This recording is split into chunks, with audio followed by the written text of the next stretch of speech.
Sir welcome back to another video. তো কথা বলবো যে কিছু লেটেস্ট আপডেটস নিয়ে। তো প্রথম যে আপডেটটা নিয়ে কথা বলবো সেটা হচ্ছে শাহরুখ খান এবং সুকুমারের আপকামিং দিনে কিন্তু একটা বিগ প্রজেক্টের উপর কাজ আসতে চলেছে।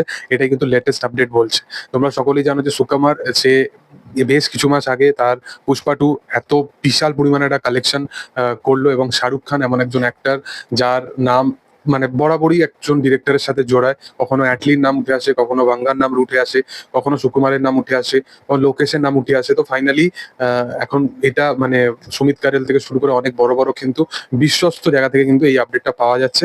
দেখার এটা আদৌ হয় কিনা যে সুকুমারের সাথে শাহরুখ খানের একটা পলিটিক্যাল মানে মফস্বল এরিয়া বেস একটা রাজনৈতিক একটা কাহিনীর ওপর বেস্ট করা একটা ফিল্ম আসতে চলেছে, যেটা আশা করবো যে ভালো একটা বেটার কিছু ডেলিভার করবে। কারণ সুকুমার একজন খুব বড় একজন পরিচালক, সে জানে যে হিরোদেরকে কিভাবে প্রেজেন্ট দিতে হয়। তো আশা করবো যে এটা একটা ভালো প্রজেক্ট হবে। দেখার যে এটা হয় কিনা আপকামিং দিন। এর পরের যে আপডেটটা সেটা হচ্ছে পুরী জগন্নাথ তার আপকামিং ছবি বিজয় সেতুপতির সাথে করতে চলেছে। পুরী জগন্নাথ যার অনেকদিন তার কোনো নতুন কোনো সিনেমা অনেকদিন দেখা হয়নি, তো ফাইনালি তার একটা বিজয় সেতুপতির সাথে কোলাবরেট আসতে চলেছে। দেখার যে সিনেমাটা হয় কেমন। এর পরের আপডেটটা হচ্ছে রোলেক্স এবং ক্যাথিকে নিয়ে। তোমরা সকলেই জানো যে কুলির শুটিং কিন্তু শেষ হয়ে গেছে। এবার লোকেশ ক্যাথি 2 এর শুটিং এর যোগদান দেবে, এবং সেখানে কিন্তু রোলেক্সের একটা মানে পোর্শন থাকবে বা রোলেক্সের একটা ভূমিকা থাকবে। মানে কার্তি ভার্সেস সূর্যা, এটা কিন্তু আমরা এই বইতে দেখতে পাবো। এটা কিন্তু আপডেট ওয়াইজ উঠে আসছে, এবং দুটো প্রোডাকশন হাউস এই ছবিটা কিন্তু প্রডিউস করবে। যেহেতু রোলেক্স ব্যানারের প্রোডাকশন হাউস অন্য ছিল এবং ক্যাথি ব্যানারের প্রোডাকশন হাউস কিন্তু অন্য ছিল, সেই কারণবশত। এর পরের আপডেটটা হচ্ছে ওয়ার 2 কে নিয়ে। তো ওয়ার 2 এই ছবিটা কিন্তু কুলি সিনেমার সাথে ক্ল্যাশ করতে চলেছে। এই সিনেমাটা রিলিজ ডেট জানানো হয়েছে 14ই আগস্ট, মানে ইন্ডিপেন্ডেন্স ডে ঠিক আগের দিনকে এই সিনেমাটা বড় পর্দায় মুক্তি পাবে। এবং এই সিনেমাটার সাথে ক্ল্যাশ করবে হচ্ছে কুলি সিনেমাটা, যেটা রজনীকান্তের সিনেমা এবং লোকেশ কানাগড়া যেটাকে ডিরেক্ট করবে। আমি বিশাল এক্সাইটেড দুটো সিনেমা নিয়ে, দেখার যে সেটা হয় কেমন। এর পরের আপডেটটা হচ্ছে জঙ্গলি বলে সিনেমাটা, যেটা বাংলাদেশের তরফ থেকে ঈদের সময় মুক্তি পেতে চলেছে।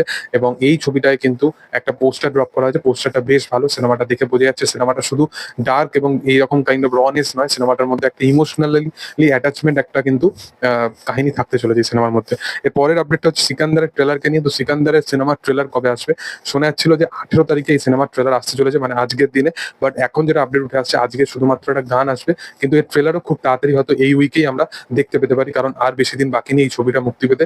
ছবিটার হাইপ এখনো পর্যন্ত মোটামুটি একটা সালমান খান ফ্যান্সদের জন্য অনেক বেশি, বা নিউট্রাল অডিয়েন্স তারা তাদের সেই অ্যাওয়ারনেসটুকু আছে যে সিকান্দার আসছে, সমস্ত কিছু দেখতে যাবো এইগুলো। বাট সেই ক্রেজটা এখনো পর্যন্ত কিন্তু ক্রিয়েট করতে পারেনি, যেটা টাইগার 3 সময় করতে পেরেছিল, বা টাইগার 3 এক্সিকিউশনে ভুলভাল ডিসিশন মেকিং হয়ে গেছিল। বাট দেখার যে সিকান্দারের সময় যাতে সেটা না হয়। এর পরের আপডেটটা হচ্ছে শাকিব খান এবং যিশু সেনগুপ্ত আপকামিং ছবি বরবাদ নিয়ে। যিশু সেনগুপ্ত সে জানিয়েছে শাকিব খানের সম্বন্ধে যে আমি একটা ছোট্ট একটা ন্যারেশন শুনেই আমি সিনেমাটা করতে যাই, এবং শাকিব খান আমার দেখা সব থেকে মানে ভালো একজন মানুষ, যার সাথে আমি কাজ করেছি এতদিনের ক্যারিয়ারে। সে মেগাস্টার হলেও সে কখনো সেই জিনিসটা, তার অরা প্রেজেন্স, সেটাকে কখনো এক্সপ্রেস করে না বা সেটাকে কখনো ফিল করতে দেয় না। এটাই শাকিব খানের অরা। এর পরের আপডেটটা হচ্ছে ক্রিশ 4 কে নিয়ে। তো ক্রিশ 4 যার বাজেট 700 কোটি শোনা যাচ্ছিল, এখন শোনা যাচ্ছে যে এই ছবিটা সিদ্ধার্থ আনন্দের উপরে এর মানে ভর সমস্ত কিছু দিয়ে দেওয়া হয়েছিল, এবং ঋত্বিক সিদ্ধার্থ আনন্দের ইকুয়েশন বরাবরই খুব ভালো। বাট এখন যেটা শোনা যাচ্ছে যে সিদ্ধার্থ আনন্দ এই ছবির সাথে আর যুক্ত থাকছে না। সিদ্ধার্থ আনন্দ এই ছবিটা থেকে ব্যাক আউট করে গেছে, এবং অন্য কোনো ডিরেক্টর হয়তো এই ছবিটা ডিরেক্ট করবে। আদৌ এই সিনেমাটা কোনোদিনও আসবে কিনা সেটাই হচ্ছে বড় প্রশ্ন। তো যাই হোক, এটাই ছিল আজকের আপডেট। তোমাদের কি বক্তব্য সেটা অবশ্যই কমেন্টে জানাতে পারো। ভিডিও ভালো লাগলে অবশ্যই লাইক শেয়ার সাবস্ক্রাইব করে দিও। Thank you all.